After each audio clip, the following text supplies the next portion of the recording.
We're going to start off, we're going to go to File, Open. If your Lesson 1 folder is not already open, go to your desktop and open Project Files and then the Lesson 01 folder. One of the new features of Excel 2007, Microsoft offers 3 file types.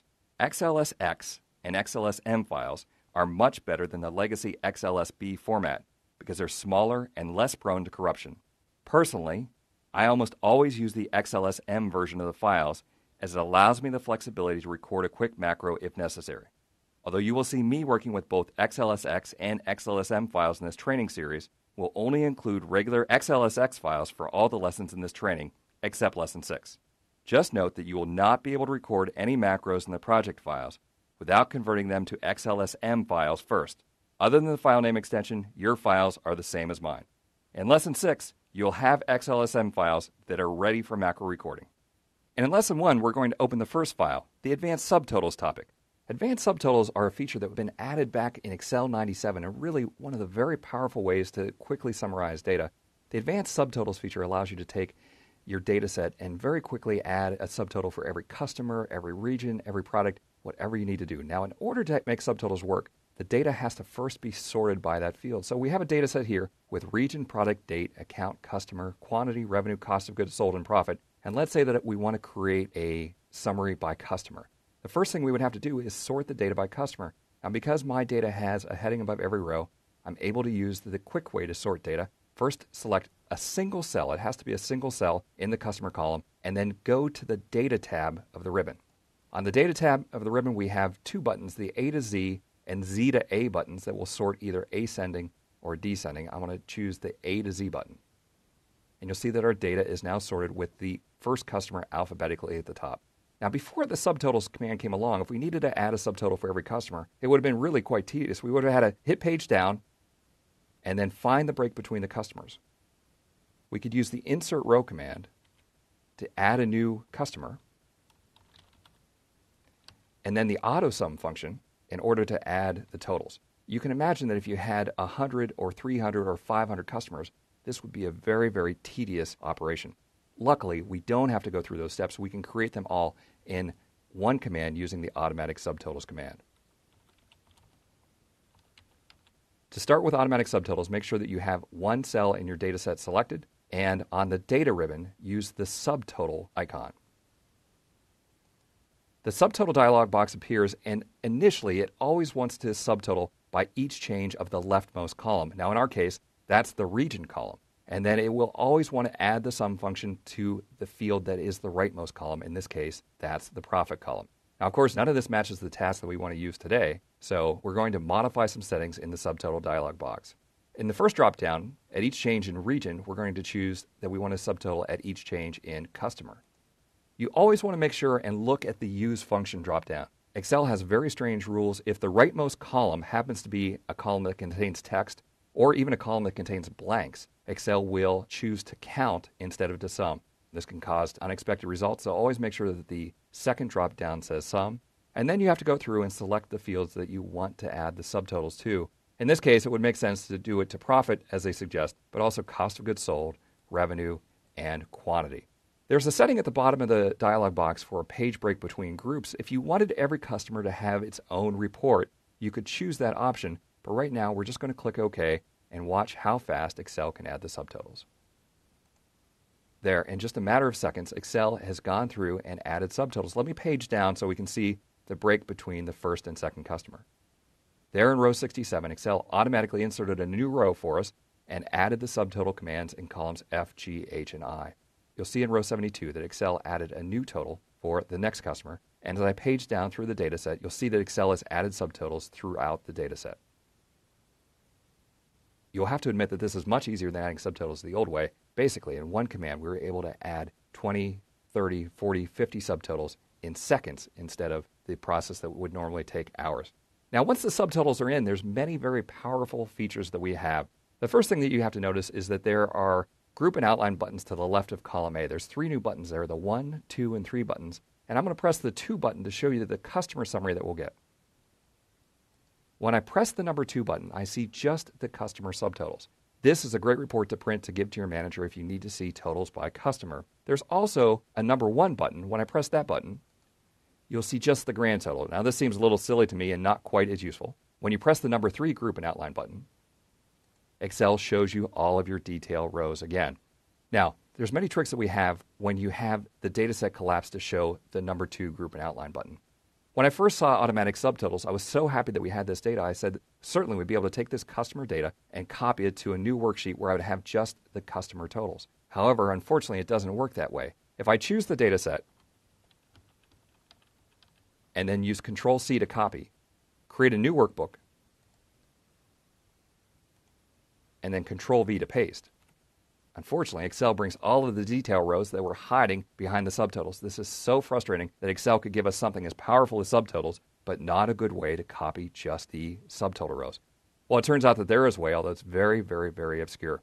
Let me return back to my original data set. And again, the trick is that we need to select the customer totals, including the heading in E1 down to the grand total in row 592. Once we have that data selected, there's a few different ways to select just the subtotal rows. The first method, which is more intuitive but is certainly harder to remember, is to go to the Home ribbon. On the Home ribbon, on the right-hand side, we have the Find and Select dropdown. In the Find and Select dropdown, there's a choice for Go to Special.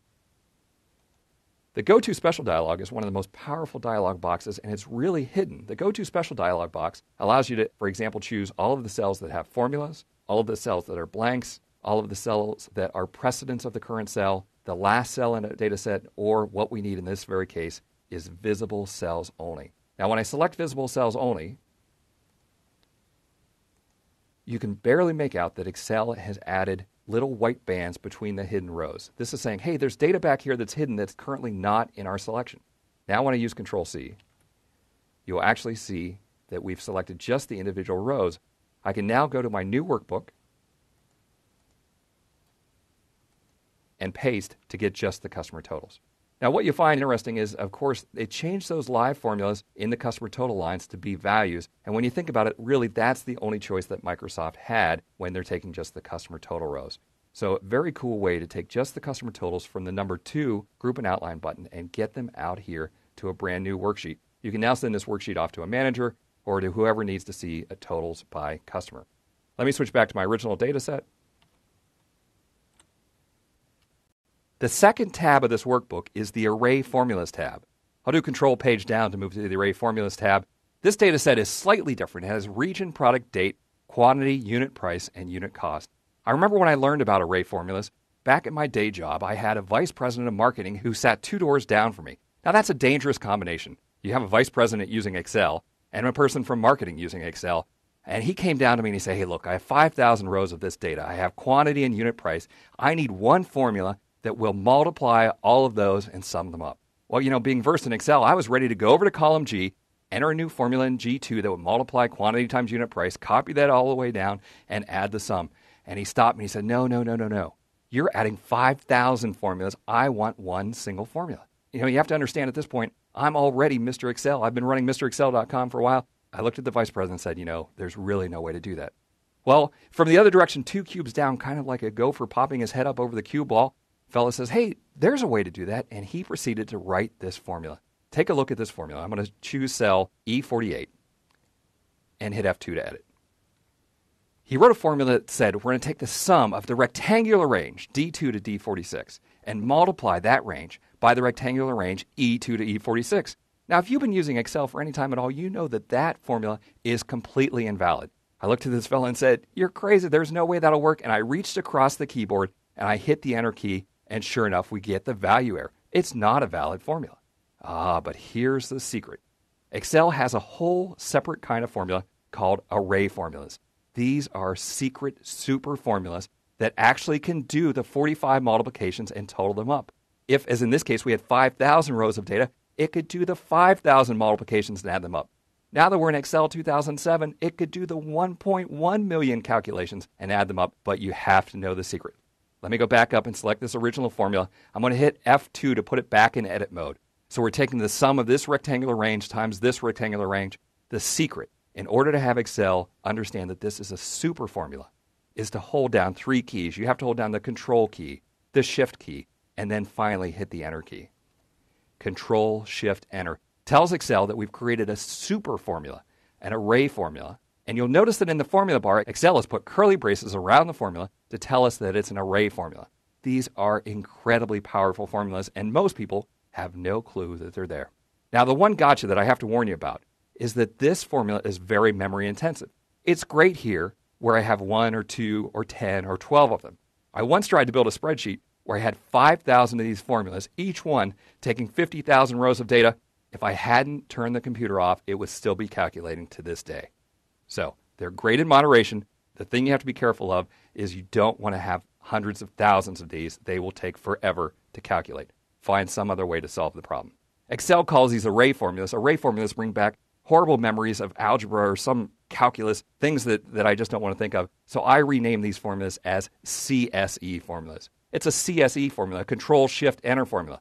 The name of the formula, CSE, helps me remember that I have to hold down Control and Shift and Enter. Very powerful kind of formula. Well, let's scroll down and take a look at the formula in cell B51. This is a special kind of array or CSE formula that will do the same thing as the SUMIF. Now here we have a special situation where we don't have a revenue field, so SUMIF wouldn't even work. In this case, it takes a look at everything in column A and sees if it's equal to East. If that's true, it then multiplies it by the quantity in column D times the unit price in column E and totals the whole thing up. Again, you have to hold down Control-Shift-Enter to accept that formula. This is a great way basically to do a SUMIF. It was only one condition, but we had to do an additional calculation. Let's scroll down again. Well, now we have our dreaded situation where we have 2 conditions. Let's see if we can solve this with an array formula. I'll select this formula and hit F2. We'll take a look at what we have. Now there's 4 terms in the sum command. We're looking at the regions in column A to see if they're equal to East in A59. We're looking at the quantity in column D. We're looking at the unit price in column E. And now finally multiplying that by the products in column B to see if they're equal to ABC and B58. When I accept this formula, I have to use Control-Shift-Enter. And sure enough, it does the calculation. Now here is a very maddening gotcha when you're working with these array formulas. Normally we would select this cell, copy, select the 9 cells and paste, but when we try and do that, Excel won't let us get away with it. I'll choose the original cell and copy, select the 9 cells and paste, and we get this message, you cannot change part of an array. Very frustrating. What does that mean? It means that we need to copy the formula down to the 2 blank cells in B60 and B61. Then finally, we can select those 3 cells and copy over to C59 and D59. I'll hit Enter to dismiss this error. I'll go back up to my original cell, Control-C to copy, select the 2 cells underneath, and Control-V to paste. Now I'm allowed to select the 3 cells, Control-C to copy, and I can select the 6 cells. Notice these cells are all blank, and Control-V to paste. It's very frustrating. I have to take this array formula and copy it in 2 paste commands instead of a single paste command. This is what we used to have to do in Excel 2003, and unfortunately, it's what you're going to have to do if you have to share your workbook with someone who's still using Excel 2003. Now, I can hear the Excel gurus out there. You're already open to email, and you're firing off the note to me saying, hey, Bill, you could have used some product to solve this. I agree. The array formula and some product, both very obscure ways to handle this problem in Excel 2003. If you're comfortable with some product, please feel free to continue to use it. They both work. Okay, so we can close this file and we'll move on to the next topic. Use File, Open, and we'll choose the Autosum tricks. Now, I can hear what you're saying. You're saying, Autosum, that shouldn't be in Advanced Excel, but bear with me and I'll bet you'll learn a few things. Now, Excel includes the Autosum icon twice. It's once on the Home ribbon out on the right-hand side, and it's also on the Formulas ribbon as a great big huge icon. Let's use that one for now. To use the Autosum button, you select one cell immediately below a column of numbers and hit the Autosum button. So I select cell B14 and hit Autosum, and Excel proposes a formula, sum B2 to B13. If that's the right formula, I choose Enter or Control-Enter to accept the formula. Autosum works with a column of numbers. It also works going across the rows. So if I go to cell F2, select the cell and hit the Autosum button, Excel will figure out that I'm trying to sum those columns. Now, an interesting thing here is that Autosum works in cell F2. It also works in cell F3. However, now in cell F4, we have a quandary. Excel doesn't know if I want to total the 4 cells immediately to the left or the 2 cells immediately above. Excel is so fond of totaling down that when I hit the Autosum button here, it does the wrong thing. It totals the 2 numbers above.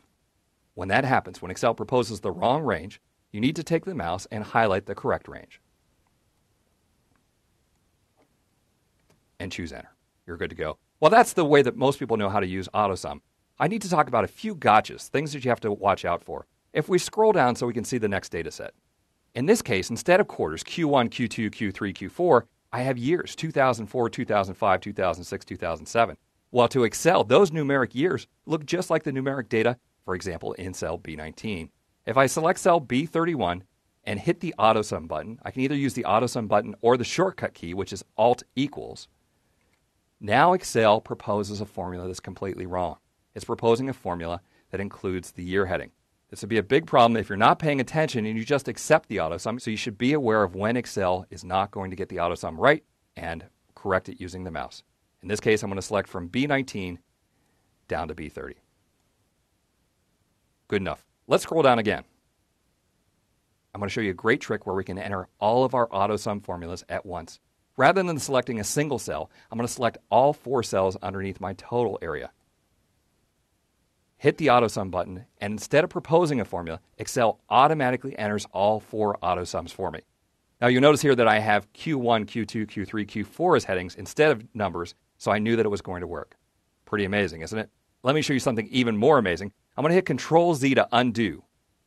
I have no clue who was brave enough to try this the first time, or why they even thought it would work, but watch this trick.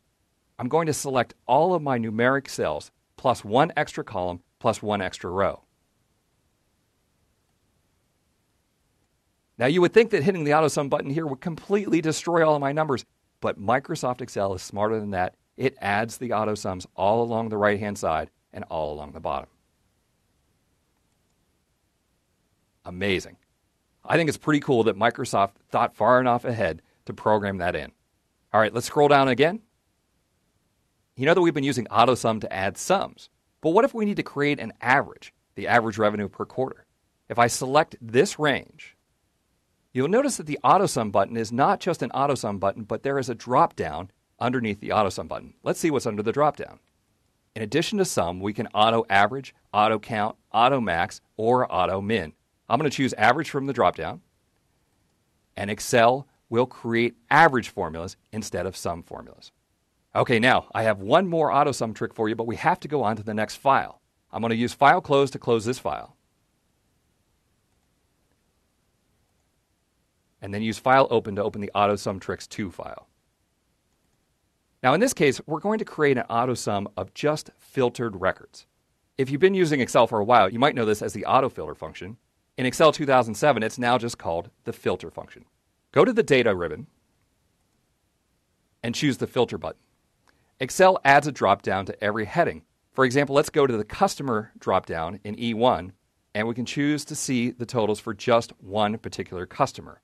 Initially, we see the totals for all customers. If you choose Select All, you can now choose a single customer. Scroll down through the list, and let's see the records for just Fabulous Sandal.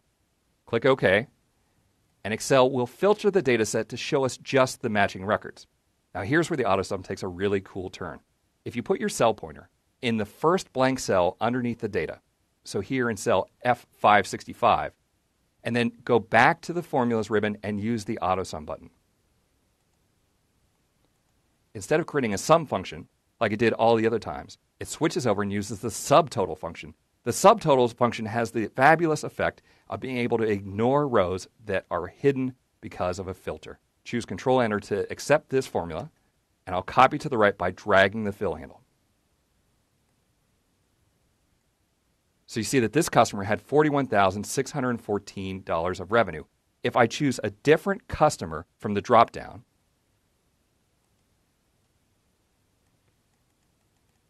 I'll uncheck Fabulous Sandal and check Honest Flagpole, click OK. Excel automatically totals the new filtered records. We now have $62,744 of revenue. A great addition to the Autosum is using Autosum on filtered data sets in order to see just the totals of the filtered records. Okay, that's it for my Autosum tricks. Let's close this file. Let's take a look at some of the great fill handle tricks. Go to File, Open, and choose the fill handle tricks file. The fill handle is that little square dot in the lower right-hand corner of the cell pointer. This is a great trick for any time that you need to create a new worksheet from scratch and you need to fill in numbers along the left side or along the top. So here in cell A1, I have the word January. If I click the fill handle and drag, Excel will start to fill in February, March, April. Go all the way down. If I go past January, it starts over. It's a great way to fill in all the months of the year. It also works for days of the week. So I have Monday in B1, select that cell, drag the fill handle and drag, Tuesday, Wednesday, Thursday. In cell C1, I have quarter 1 abbreviated. Click the fill handle and drag. It fills in quarter 2, quarter 3, quarter 4, and then is smart enough to start over again at quarter 1. It also works if you spell out the word quarter. Click the fill handle and drag. Or if you just use Q1. I occasionally do my seminar for teachers, and it amazes me that Excel is able to take the word first period and accurately extend that. All right, so clearly Excel is pretty smart here. It can extend months, days of the week, quarters. It can even extend first period. Let's put in the number 1 in cell I1. If I would drag the fill handle here, what would you expect that I would get? Given that it can take months and days and quarters and periods, you would certainly think we would get 1, 2, 3, 4, but we don't. When we drag the fill handle, it gives us 1, 1, 1, 1. So frustrating. Now, most people know that if they fill in the 1 and then the 2 and select both cells, Excel will extend the series properly. However, there's a great trick. Just put the 1 in the first cell, and instead of dragging the fill handle, hold down the Control key while you drag the fill handle, and Excel is smart enough to extend the series.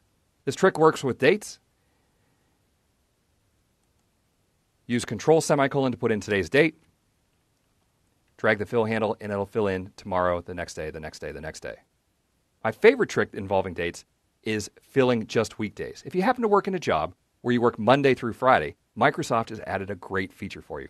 In cell H1, I'm going to hit Control semicolon again to put in today's date.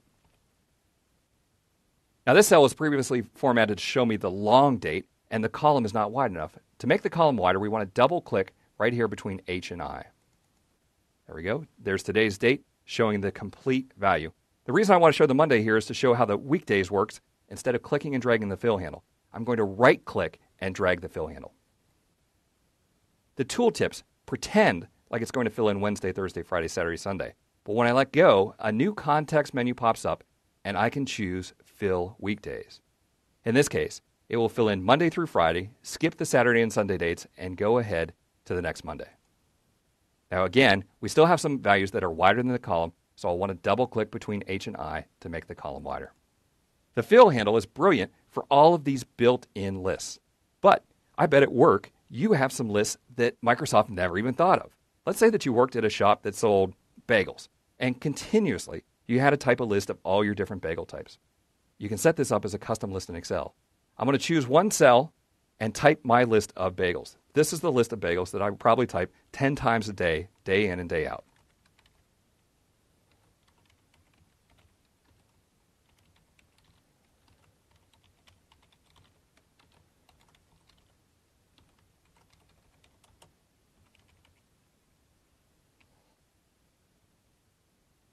I want to select that list and go to the File menu, or the menu that used to be called File, and choose Excel options.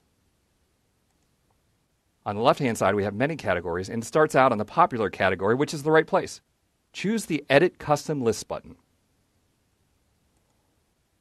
You'll notice that because I had previously selected my 6 cells, that those cells are already selected next to the Import button. L1 to L6 is where my custom list is. I'm going to click the Import button, and you'll see that I now have my list of bagels in the Custom List tab. I'll click OK, and click OK to close Excel options.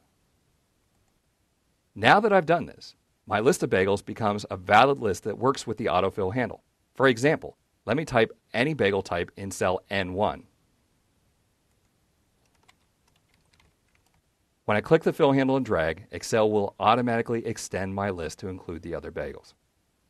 Now this works for any kind of list that you might have. It might be account numbers, cost centers, department names, employee names. Whatever list you have, you can add a custom list and it will remain available to all workbooks that you ever open on this particular computer. custom list feature is a great way to take a very popular feature, the fill handle, and make it work for something specific to your job. Okay, so that's our fill handle topic. We can close this file. And we're done with lesson 1.